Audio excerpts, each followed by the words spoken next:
네, 오늘 주시는 하나님의 말씀은 고린도전서 4장 1절부터 13절 말씀입니다.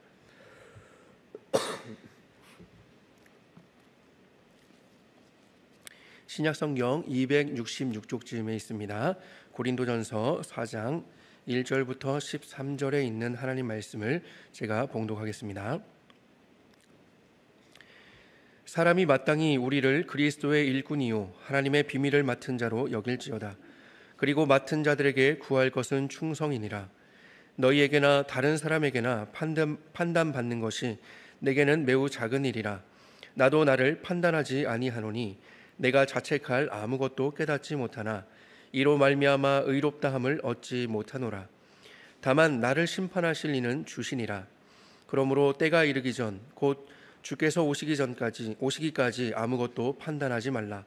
그가 어둠에 감추인 것들을 드러내고 마음의 뜻을 나타내시리니 그때에 각 사람에게 하나님으로부터 칭찬이 있으리라. 형제들아, 내가 너희를 위하여 이 일에 나와 아볼로를 들어서 본을 보였으니 이는 너희로 하여금 기록된 말씀 밖으로 넘어가지 말라 한 것을 우리에게서 배워 서로 대적하여 교만한 마음을 가지지 말게 하려 함이라. 누가 너를 남달리 구별하였느냐? 내게 있는 것 중에 받지 아니한 것이 무엇이냐? 내가 받았은즉 어찌하여 받지 아니한 것 같이 자랑하느냐? 너희가 이미 배부르며 이미 풍성하며 우리 없이도 왕이 되었도다. 우리가 너희와 함께 왕 노릇하기 위하여 참으로 너희가 왕이 되기를 원하노라. 내가 생각하건대 하나님이 사도인 우리를 죽이기로 작정된 자 같이 끄트머리에 두셨음에 우리는 세계 곧 천사와 사람에게 구경거리가 되었노라. 우리는 그리스도 때문에 어리석으나 너희는 그리스도 안에서 지혜롭고 우리는 약하나 너희는 강하고 너희는 존귀하나 우리는 비천하여 바로 이 시각까지 우리가 줄이고 목마르며 헐벗고 매맞으며 정처가 없고 또 수고하여 친히 손으로 일을 하며 모욕을 당한즉 축복하고 박해를 받은즉 참고 비방을 받은즉 권면하니 우리가 지금까지 세상의 더러운 것과 만물의 찌꺼기같이 되었도다. 아멘. 네, 어제 경조위원분들과 문상을 갔다가 돌아오던 길에 보신탕 이야기가 나왔습니다. 보신이라는 말은 이 건강을 유지하기 위해서 영양을 섭취한다라는 그런 의미죠. 그런데 여러분, 보신탕 하면 어떤 동물이 떠오르세요? 그렇습니다. 지금 마음속에 떠오른 그 동물이 떠오르시죠? 여러 좋은 음식으로 영양을 섭취해서 건강을 유지할 수도 있지만 우리에게 보신하면은 딱 떠오르는 그런 동물은 그것입니다. 그래서요, 어떤 집사님은 보신탕 이야기할 거면 경조위를 탈퇴하겠다라고까지 그렇게 말씀하셨는데요. 잘은 몰라도 아마 집사님 댁에서 강아지를 키우시는 것 같습니다. 보신탕에 대해서 여러 이야기들이 오가는 중에 제 귀를 쫑긋하게 만든 그 한 집사님의 이야기가 있었습니다. 그것은 바로 예전에 목사님들이 그렇게 보신탕을 좋아하셨다는 것입니다. 또 모일 때 그렇게 종종 보신탕을 드시러 가셨다라고 그렇게 말씀을 하시더라고요. 그러시면서 이제 덧붙이시는 이야기가 말씀을 준비하시고 사역하느라 힘드셔서 그렇게 영양을 보충하셔야 했다라고 그렇게 이제 말씀해 주시더라고요. 혐오 음식처럼 여겨지는 이 보신탕이 목사님들과 연결이 되니까 괜히 좀 주눅이 들기는 했지만 말씀하신 집사님의 그 말씀에는 목사님들의 사역이 그만큼 중하고 힘들다라는 그런 의미가 담겨 있었습니다. 생각해보면 목회자들은 정말 이 성도님들의 기도와 격려 그리고 또 관심과 사랑으로 살아가는 것 같습니다. 좋은 교우님들과 함께 신앙생활을 할 수 있도록 인도해 주신 하나님의 은혜죠. 하나님께서 날마다 공급해 주시는 그런 영적인 은혜와 더불어서 이 아름다운 교회 공동체를 이루고 함께 신앙생활하는 그 성도님들의 사랑과 은혜로 살고 있다라고 고백하지 않을 수 없습니다. 제가 감히 모든 목회자들을 대표할 수도 없지만 교회 공동체의 부르심을 받고 함께 신앙생활하면서 또 사역하는 한 목사로서 성도님들께 감사의 마음을 또 갖게 됩니다. 사실 저를 이렇게 돌이켜 보면요, 제가 이런 사랑과 섬김과 대접을 받아도 되나 싶을 때가 많이 있습니다. 교우들의 그 신방을 가거나 또 이 장례식장을 가거나 할 때면 따지고 보면 보통 거기에 이제 가면요, 제가 막내거든요. 그래서 제가 이렇게 따지고 보면 가장 막내임에도 불구하고 마치 그렇게 첫째처럼 그렇게 섬겨주시죠. 또 어떤 때는요, 연세가 많으신 성도님이 자녀분들 걱정을 하시면서 그렇게 이런저런 걱정을 말씀하시면서 기도 요청을 하시는데, 그 자녀분이 듣다 보면 또 저보다 훨씬 형님이실 때도 있어요. 그런데 그 성도님은 어머니의 마음으로 마치 어린 자녀를 이야기하듯이 그렇게 더 어린 저에게 속내를 털어놓곤 하십니다. 세상의 이치로 볼 때는 뭔가 굉장히 거꾸로 된 것 같이 이상해 보이지만, 그렇게 섬겨주시고 또 깊은 속까지 말씀하시는 것은 제 자신이 제가 특별해서가 아니라 저를 목사로 여겨주시기 때문이죠. 제 연령과 상관없이 교회 공동체를 섬기는 목사이기 때문에 모든 교우분들이 그렇게 존중과 사랑을 표현해 주시는 것이죠. 목사라는 직분이 무엇이길래 교우분들은 이렇게 목회자를 존중하고 사랑해 주시는 것일까요? 사도 바울은 오늘 본문 1절에서 교회 지도자들의 정체성에 대해서 다음과 같이 말씀하고 있습니다. 사람이 마땅히 우리를 그리스도의 일꾼이요 하나님의 비밀을 맡은 자로 여길지어다. 목사와 같은 교회 지도자들은 그리스도의 일꾼이기 때문이죠. 일꾼이라는 단어는 노예를 뜻하는 단어라고 합니다. 고도로 기술이 발달된 이 세상에선 큰 배가 움직일 때 사람이 힘을 쓸 필요가 전혀 없죠. 사람이 노를 저을 필요가 없습니다. 하지만 고대에는 큰 배가 움직이기 위해서는 수많은 노를 저어야만 했죠. 그리고 그 노를 저을 노예가 필요했습니다. 노예들이 신호에 맞춰서 노를 저을 때 배가 그제서야 앞으로 나아가게 되는 것이죠. 노를 젓는 노예들에게 요구되는 것은 그저 노를 저어야 할 때 그 신호에 맞춰서 힘있게 노를 젓는 것뿐입니다. 바로 그리스도의 일꾼이라고 할 때 이 일꾼이란 단어가 배 밑에서 노를 젓는 이 노예를 뜻하는 단어라고 합니다. 그렇다면 그리스도의 일꾼은 그리스도가 힘있게 나아가도록 그 아래에서 그것만을 위해 최선을 다하는 노예라고 말할 수 있을 것입니다. 또 한 가지는요, 하나님의 비밀을 맡은 자입니다. 맡은 자에 해당하는 이 헬라어 단어는 청지기를 의미합니다. 고대 시대에 청지기는 한 집안의 모든 문제를 관리하고 또 양식을 공급하는 아주 중요한 일을 맡았죠.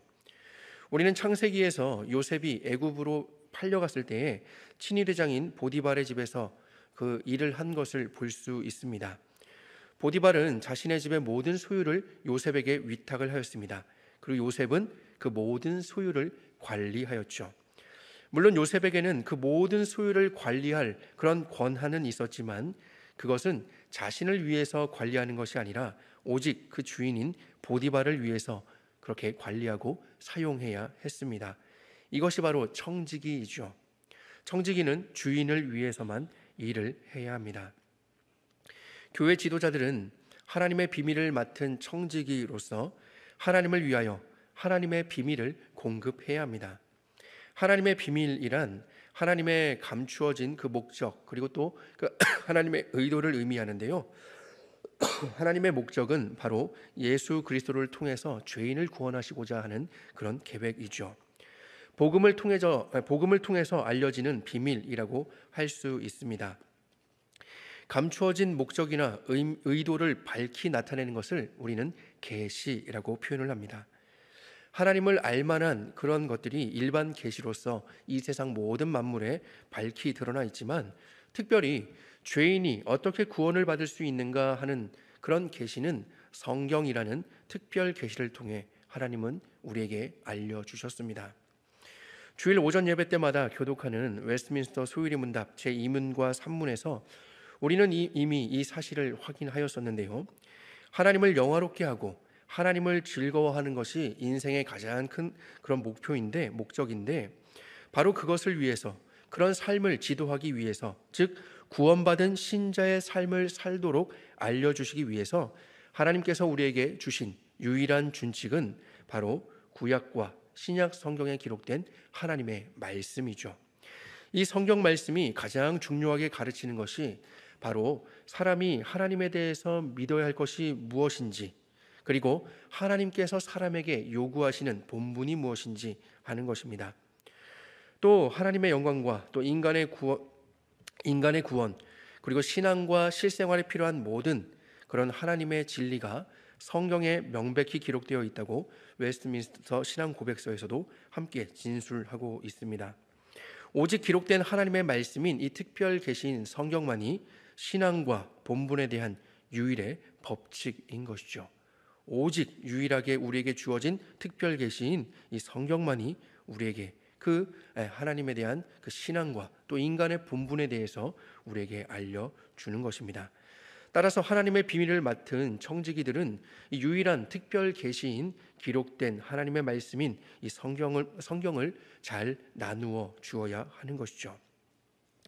이처럼 그리스도의 일꾼과 하나님의 비밀을 맡은 청지기는 자기 자신을 주장하는 사람들이 아니라 오직 그리스도와 또 하나님의 비밀이 담긴 하나님의 말씀을 위해 수종드는 그런 직분일 뿐입니다. 그러므로 그들에게 요구되는 것은 오직 그리스도와 하나님의 말씀에 대한 충성뿐인 것이죠. 그렇기 때문에 예수님도 제자들에게 이렇게 말씀하셨는데요. 명한 대로 하였다고 종에게 감사하겠느냐? 이와 같이 너희도 명령받은 것을 다 행한 후에 이르기를 우리는 무익한 종이라 우리가 하여야 할 일을 한 것뿐이라 할지니라 라고 예수님은 그 제자들에게 말씀하셨습니다. 종은 그저 주인을 위해 주인의 명령에 순종할 뿐인 것이죠. 주인을 위해 충성할 뿐입니다. 앞서 우리가 살펴보았던 것처럼 고린도 교회에는 분쟁이 있었습니다. 어떤 이들은 바울에게 속했다고 하고 또 어떤 이들은 아볼로에게 속했다고 하며 또 어떤 이들은 게바에게 속했다고 주장하였죠. 사람들은 자기가 세례를 받은 사람 또 자기가 추종하는 그 사람 편에 서서 그 사람에게 속했다고 주장하면서 서로를 비난하는 데까지 나아갔습니다.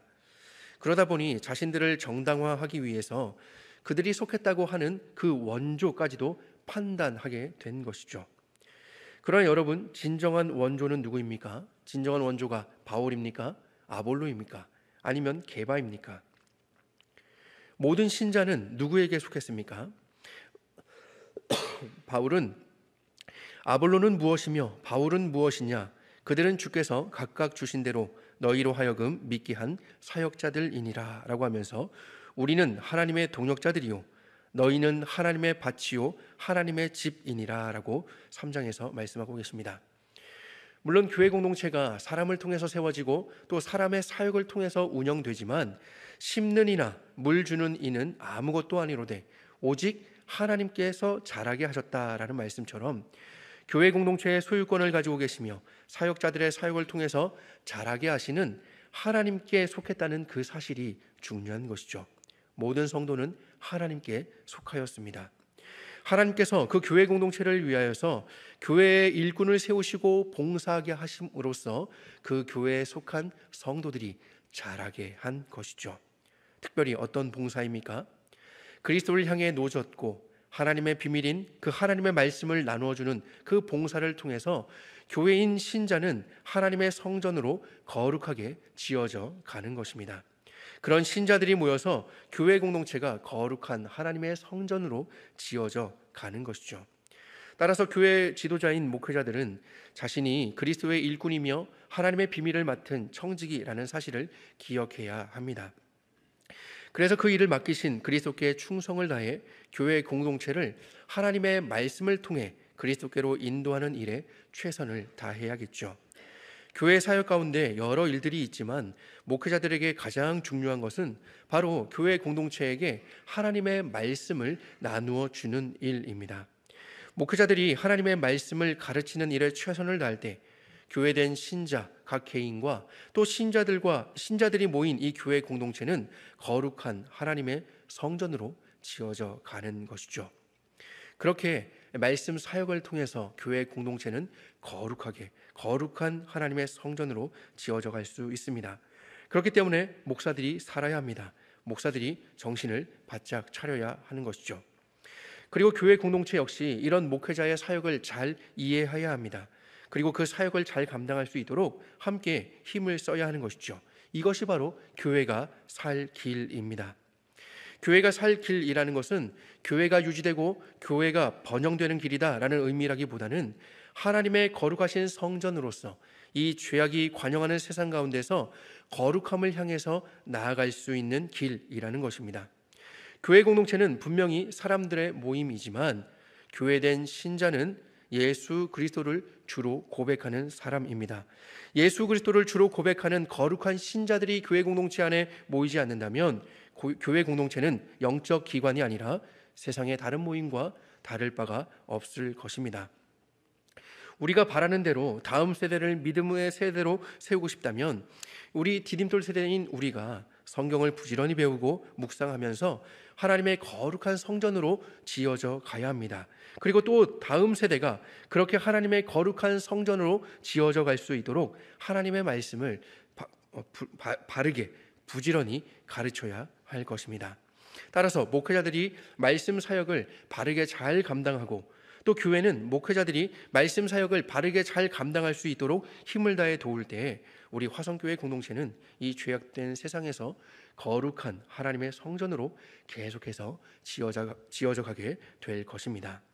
고린도 교회는 사역자들에 대한 이런 이해와 또 사역자들이 감당해야 할 이 사역에 대한 이해가 없었기 때문에 당파를 만들고 서로 분쟁하게 된 것이죠. 그리고 이 편지를 쓰고 있는 바울까지도 판단하기에 이르게 된 것입니다.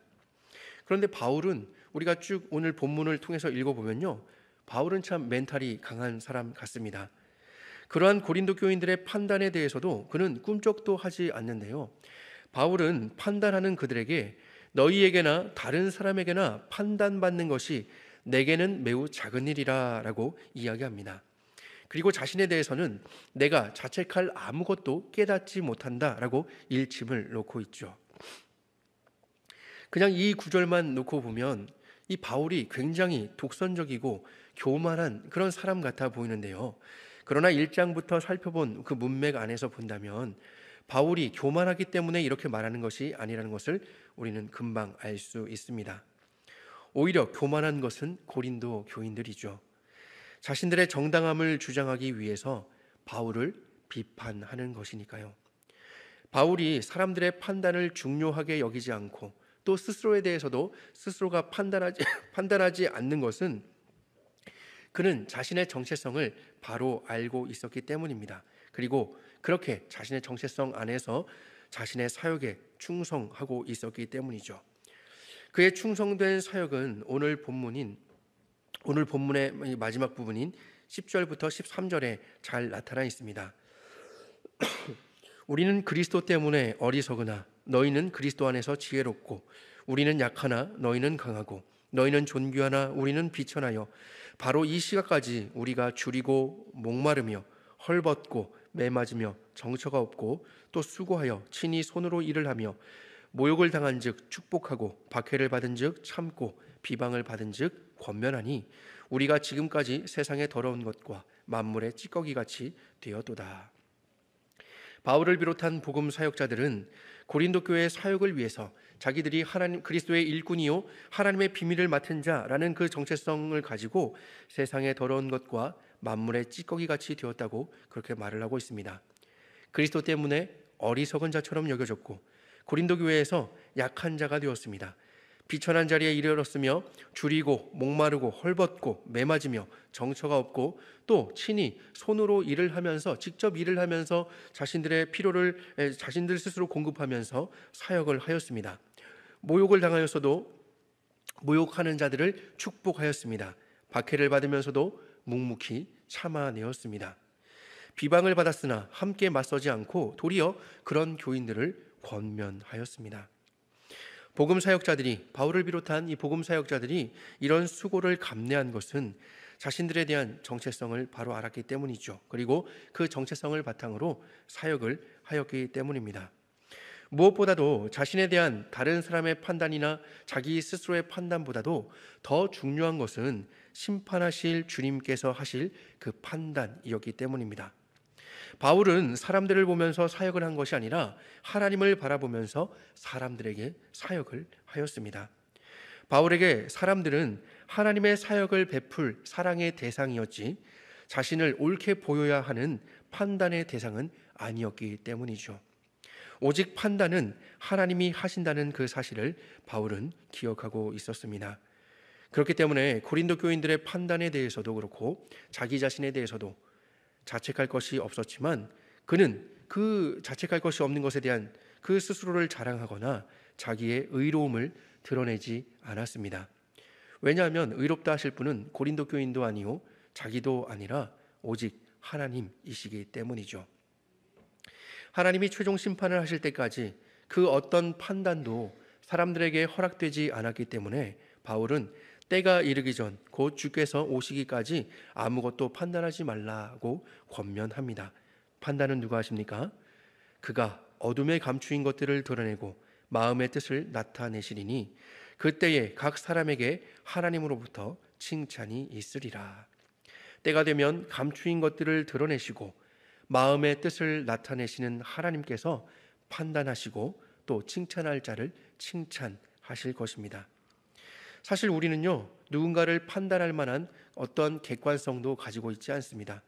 또 모든 사람의 상황을 다 알고 판단하고 생각할 만한 지식이나 지혜도 가지고 있지 못합니다. 따라서 우리의 판단은 가끔은 공정할 때가 있을지 모르겠지만 대부분은 공정할 수 없습니다. 자신의 범위 안에서 설정된 기준으로 자신의 그 한계치 안에서 그렇게 판단할 수밖에 없기 때문이죠. 무엇보다도 사람은 외모를 보지 마음의 중심을 꿰뚫어 볼 수는 없습니다. 대부분의 사람들이 판단을 할 때, 특히 비판을 할 때 우리는 객관적인 사실과 또 근거를 가지고 그렇게 판단을 하는 것 같이 말을 하지만, 많은 경우에 그 마음속을 살펴보면 자기 마음에 들지 않아서 그럴 때가 많이 있죠. 이런 우리의 성정을 아시는 예수님께서는 비판을 받지 않으려거든 비판하지 말라라고 말씀하셨습니다. 다른 사람을 판단할 때에 그 사람의 심령 안에 스멀스멀 올라오는 것은 바로 교만이죠. 교만한 마음이 다른 사람을 인정하거나 용납하지 못하게 하는 것입니다. 성경을 보면요, 성경은 우리에게 서로 사랑할 것을 말씀하고 있죠. 하나님께서는 사람들 간에 서로 판단하라, 서로 정죄하라 라고 말씀하신 적이 결코 없으십니다. 사람에게 주어진 것은 오직 사랑하라 라는 그런 명령뿐이죠. 하나님을 사랑하고 이웃을 사랑하는 것이 하나님께서 사람에게 명하신 도리입니다. 이것이 사람의 본분이죠. 그러나 마음속에서 사랑이 거두어질 때 그 속은 그냥 뻥 뚫린 공간으로 남는 것이 아니라 미움이 그 속에 자리를 잡게 됩니다. 마치 인류 최초의 사람이 범죄하여서 하나님에 대한 그 사랑을 잃어버렸을 때에 그 속에 하나님에 대한 사랑을 잃어버린 그 자리에 하나님을 향한 적의, 하나님을 향한 미움이 그 자리에 채워지게 된 것처럼 말이죠. 그리고는 하나님의 자리를 자기가 차지하고 형제를 자신의 눈으로 마치 하나님인 것 마냥 판단하게 되는 것이죠. 즉 사랑을 잃어버린 마음은 교만으로 치닫게 되는 것입니다. 하나님을 잃어버리고 하나님의 자리에 자기가 앉아서 사람을 사랑하라고 하신 그 말씀을 잃어버리고 하나님의 자리에서 자신의 기준으로 하나님처럼 다른 사람을 판단하게 되는 것이죠. 그러나 그 판단은 공정한 판단이 아니라 비판에 이르게 되는 것입니다. 바울은 고린도 교회 교인들이 그렇게 자신을 판단하는 것은 바로 그들의 교만함 때문임을 지적하고 있습니다. 형제들아, 내가 너희를 위하여 이 일에 나와 아볼로를 들어서 본을 보였으니 이는 너희로 하여금 기록된 말씀 밖으로 넘어가지 말라 한 것을 우리에게 배워 서로 대적하여 교만한 마음을 가지지 말게 하려 함이라. 바울은 이미 3장에서 자신과 아볼로의 예를 들어서 하나님의 동력자이면서 서로 돕는 관계임을 밝혔지요. 자신은 심는 사람이고 아볼로는요 물을 주는 사람이다 라고 그렇게 이야기하였습니다. 그러나 그 둘이 심고 물은 주었지만 자라게 하는 분은 누구셨죠? 그렇습니다. 하나님이셨습니다. 심는 자도 물 주는 자도 아무것도 아니다 라고 이미 바울은 앞서 말씀하였죠. 그저 자신이 해야 할 일을 감당하는 무익한 종들일 뿐 자라나게 하는 일은 오직 하나님께서 하시는 일이라고 이미 밝혔습니다. 지금 고린도 교회의 교인들은 어떤 상태에 있습니까? 바울파와 아볼로파로 서로 나눠서 서로 분쟁하며 대적하고 있습니다. 아마도 그들은 바울이 더 낫다, 아니다, 아볼로가 더 낫다라는 식으로 서로 대적하였을 것입니다. 그리고 바울 진영에서는 아볼로를, 아볼로 진영에서는 바울을 판단하며 비판했겠죠. 그런 그들에게 바울은 아볼로와 동역 관계임을 밝히면서 서로가 서로에 대해서 판단하지 않고 그 바울 진영이나 아볼로 진영이나 모두가 다 한 성도임을 깨닫고 동역의 관계가 되도록 그렇게 가르치기 위함이었습니다. 그래서 바울과 아볼로, 자신과 아볼로의 그 관계를 이야기한 것이죠. 서로 대적하여 교만한 마음을 가지지 않도록 하기 위해서 자기와 아볼로와의 관계를 그렇게 이야기를 해준 것입니다. 우리 교회만 해도 사실 여러 교역자들이 교회를 함께 섬기고 있죠. 다양한 교역자들이 다양한 은사를 가지고 함께 교회 공동체를 섬기고 있습니다. 어떤 교역자는 이것을 잘하고, 또 어떤 교역자는 저것을 잘하고, 또 다른 교역자는 좀 시세민하지만 이것저것을 잘하는 그런 교역자들도 있습니다. 또 각자가 교회 안에서 주어진 직책을 가지고 교회 사역을 감당하고 있습니다. 어떤 교역자는 조금 더 눈에 잘 띄는 자리에서 중요해 보이는 직책을 맡고 있고, 또 어떤 교역자는 조금 덜 중요해 보이는 그런 직책을 맡기도 합니다. 또 어떤 교역자는요, 이름도 없이 빛도 없는 자리에서 그렇게 사역을 감당하는 교역자들도 있습니다. 그러나 그들의 은사와 재능, 그리고 교회에서의 직책은 다 교회에서 필요하기 때문에 하나님께서 세워주신 것이죠. 결코 그런 것이 교역자의 어떤 우열을 가리는 것이 되거나 교역자들을 편애하는 이유가 될 수는 없습니다. 교역자들과 성도님들 간의 그런 개인적인 관계는 조금씩 다르겠지만 화성교회 교역자들은 똑같이 하나님께로부터 이 화성교회로 부르심을 받은 교역자들입니다. 하나님은 그들을 부르셔서 그들을 통해 화성교회를 거룩한 성전으로 세워 가시는 것이죠. 교역자들 뿐이 아니죠. 사실 교회 공동체에는 다양한 사람들이 다양한 그런 재능을 가지고 함께 모여 있습니다. 어떤 은사이든지 어떤 재능이든지 교회 공동체에서는 굳이 우열을 가릴 필요가 없습니다. 왜냐하면 그 모든 은사와 재능은 그리스도의 교회를 이루기 위해서 하나님께서 각 사람에게 주신 선물이기 때문이죠. 자신의 자리에서 그 맡겨진 그 일에 충성을 다해야 할 뿐입니다. 그것을 잘하고 못하고의 판단은 하나님께서 하실 것입니다. 그리고 혹여나 그것이 교회 공동체의 덕이 되지 않는다면 그리스도의 권위로 권징을 통해서 교회의 거룩과 질서를 지키는 당회를 통해서 하나님께서 일하실 것입니다. 따라서 우리가 판단하거나 비판할 필요가 없습니다. 정죄할 필요도 없습니다. 여러분, 하나님께서 이 세상을 창조하셨다는 그 사실을 믿으십니까? 그렇다면 동일한 지혜로 이 땅을 다스리신다는 그 사실도 믿으십니까? 여전히 하나님의 나라가 이 땅 가운데 세워지고 있음을 믿으십니까? 왜 이렇게 자신이 없으십니까? 우리 다 믿으시죠? 믿으시는 줄 저는 믿습니다. 그 사실을 믿는다면 하나님의 자리에서 판단을 하려는 그런 교만함을 내려놓고 어떤 사랑의 마음으로 서로 우리가 함께 동역하기를 힘써야 할 것입니다. 이 세상을 창조하신 창조주 하나님이 동일한 지혜로 이 세상을 다스리시며 여전히 이 세상 가운데 하나님의 나라를 세우시고 또 이 화성교회 공동체를 그 거룩한 하나님의 성전으로 세워 가시기 때문이죠. 누가요? 하나님이요. 그 하나님이 하시는 그 일에 우리 모두는 다 동역자로 부르심을 받은 것입니다. 그래서 우리는 이 기록된 말씀이 서로 사랑하고 용납하라, 한 마음과 한 뜻으로 복음의 신앙을 위해서 협력하라라고 명하신다면 그 말씀 밖으로 넘어가지 말아야 할 것입니다. 바울은 교만한 마음에 빠져 있는 고린도 교인들에게 묻습니다. 누가 너를 남달리 구별하였느냐? 내게 있는 것 중에 받지 아니한 것이 무엇이냐? 내가 받았은즉 어찌 받지 않은 것처럼 그렇게 자랑하느냐? 고린도 교인들은 사람들을 공공연하게 구별한 것 같습니다. 우리가 잘 아는 대로 고린도 교회는 은사가 풍부했던 그런 교회이죠. 그 시대에 필요한 은사를 하나님께서 허락하셔서 그 시대의 특별한 은사들이 고린도 교회에 많이 그렇게 나타났습니다. 비록 지금은 나타나지 않는 은사들이지만 그 시대에 꼭 필요한 교회를 위해서 필요한 은사들이 이 고린도 교회에는 많이 나타났습니다. 그러나 동시에 그 풍부한 은사 때문에 책망을 받은 교회이기도 합니다. 고린도 교회의 교인들은 교회 지도자들을 중심으로 당파를 만들어서 분쟁하고 서로 대적하였죠. 그리고 또 은사를 비교하며 구별하며 서로 차별했던 것 같습니다. 내게 있는 것 중에 받지 아니한 것이 무엇이냐? 라고 바울이 묻는데요.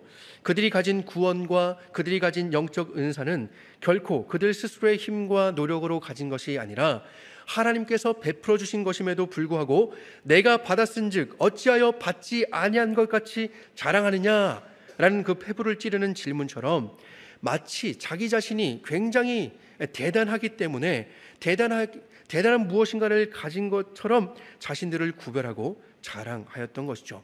하나님이 주신 것인데, 하나님이 주신 것임에도 불구하고 마치 자기 자신이 뭔가 대단해서 받은 것처럼, 그리고 자신이 받은 은사만이 더 높고 대단한 것처럼 그렇게 다른 사람들과 구별하고 또 다른 사람들과 차별을 그렇게 두었던 것이죠. 그리고 그렇게 자랑을 하였던 것입니다. 모두가 멸망받을 죄인들이었으나 그리스도 안에서 거룩하여지고 성도로 부르심을 받은 동일한 하나님의 백성들임에도 불구하고 교만한 마음으로 그들은 구별하고 차별하였던 것입니다. 그런 그들의 교만한 태도를 바울은 8절에서 왕으로 비유하고 있습니다. 너희가 이미 배부르며 이미 풍성하며 우리 없이도 왕이 되었도다. 그들의 영적 상태는 교만으로 완전히 굳어져서 스스로가 완전하고 다른 신자들보다도 훨씬 더 나은 사람이라는 착각 속에 산다는 것이죠. 왕처럼요. 우리 없이도 왕이 되었도다. 사도들 없이도 왕이 되었다라고 그렇게 꼬집는데요. 훨씬 더 그들이 복음 진리와 상관없이 훨씬 더 자기들이 나은 사람들처럼 그렇게 착각하며 살아간다는 것을 이렇게 꼬집고 있습니다. 그러니 그들에게는 더 이상의 성장이 있을 수 없는 것이죠. 그리스도인은 그리스도의 그 하나님의 그 나라에 이르기까지 계속해서 성장해야 합니다. 그러나 그들은 자기들이 완전하다라고 생각했기 때문에 그들의 어떤 영적인 성장이 그들 가운데 있지 않았습니다. 자신들은 이미 성장했다고 착각했기 때문이죠. 사도들을 통해서 하나님의 나라의 비밀을 전해받았지만 그들의 삶은 전혀 그 가르침과 상관이 없는 삶을 살아가고 있는 그런 모습을 바울은 이렇게 꼬집고 있는 것입니다. 우리 없이 너희가 왕이 되었다. 이미 너희는 배부르다. 이미 너희는 풍성하다. 이것이 영적 교만의 실체입니다. 그에 비해서 복음 전도자들은 어떻습니까? 그렇게 영적으로 교만한 고린도 교인들이었지만 우리가 너희와 함께 왕노릇하기 위하여 참으로 너희가 왕이 되기를 원하노라 라고 소망하고 있습니다. 이것은 비판하는 것이 아니라 진정한 그 소망을 이야기하고 있는 것이죠.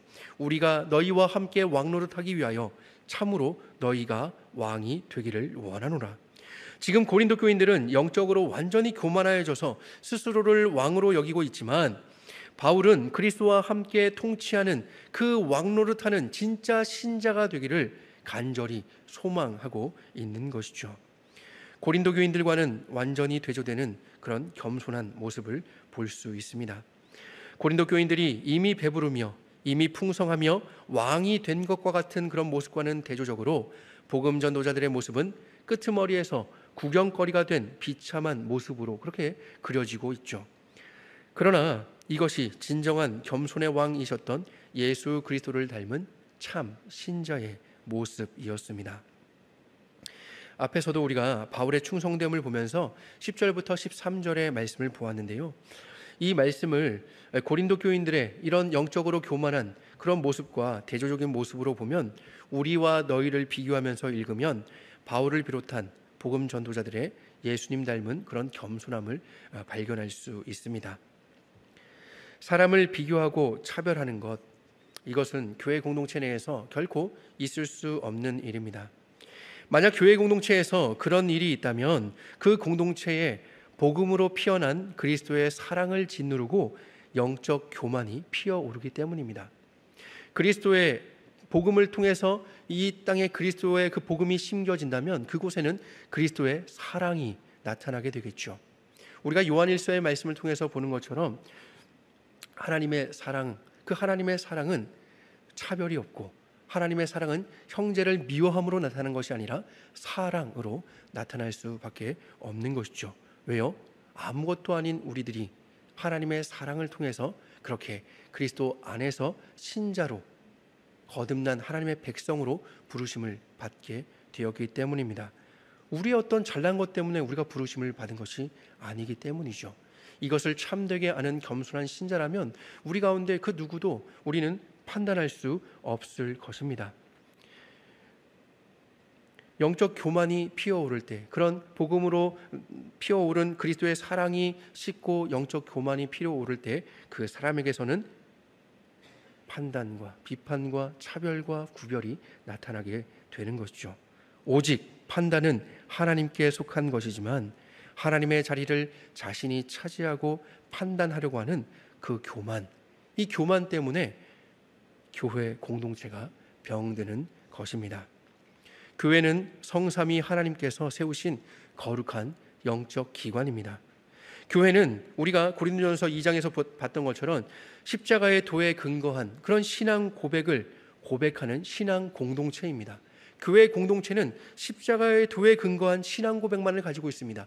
예수 그리스도만을 주로 고백하는 그런 공동체입니다. 따라서 오직 그리스도의 법을 따라 그리스도의 통치만을 받는 것이죠. 그 통치를 위해서 하나님께서는 일꾼들을 세우셨고 또 그 일꾼들을 통해서 교회 공동체를 거룩한 성전으로 지어져 가게 하셨습니다.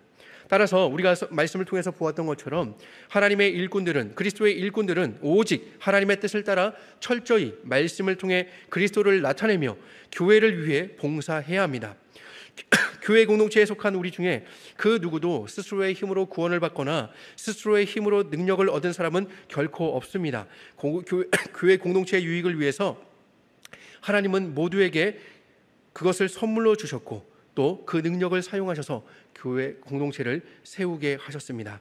그러므로 우리는 교회 공동체에 늘 하나님의 바른 말씀이 선포되도록 애를 써야 할 것입니다. 말씀 사역자나 청중이나 모두가 하나님의 말씀을 존중하며 그 말씀을 사모해야 합니다. 특별히 이 일을 위해서 세우신 목회자들은 부지런히 말씀을 연구해야 할 것이고 교회는 최선을 다해서 이 말씀 연구를 도와야 할 것입니다. 교회를 교회되게 하는 힘이 목회자들의 말씀 선포에 있기 때문이죠. 그 말씀의 권위 아래서 우리 모두는 서로를 판단하거나 또 교만해서는 안 됩니다. 우리의 모범은 교회 지도자들이기 이전에 겸손하게 하나님의 뜻을 이루신 예수 그리스도이십니다. 주님의 몸된 교회를 위해서 우리 모두는 동역자들로서 부르심을 받았습니다. 교회 지도자들의 그 말씀 지도를 따라서 거룩한 성전으로 함께 지어져 가야 되는 것이죠. 하나님의 바른 말씀의 선포와 겸손하게 서로 동역하는 아름다운 교회 공동체를 이루기 위해서 오늘 설교의 제목처럼 우리는 심판하실 주님을 기억해야 합니다. 오직 심판은 하나님께서만 하시기 때문이죠. 하나님 앞에서 최선을 다해서 우리에게 주어진 삶을 살아갈 때 하나님께서는 우리의 그런 작은 노력을 사용하셔서 우리 교회 공동체를 하나님의 거룩한 성전으로 지어가실 것입니다.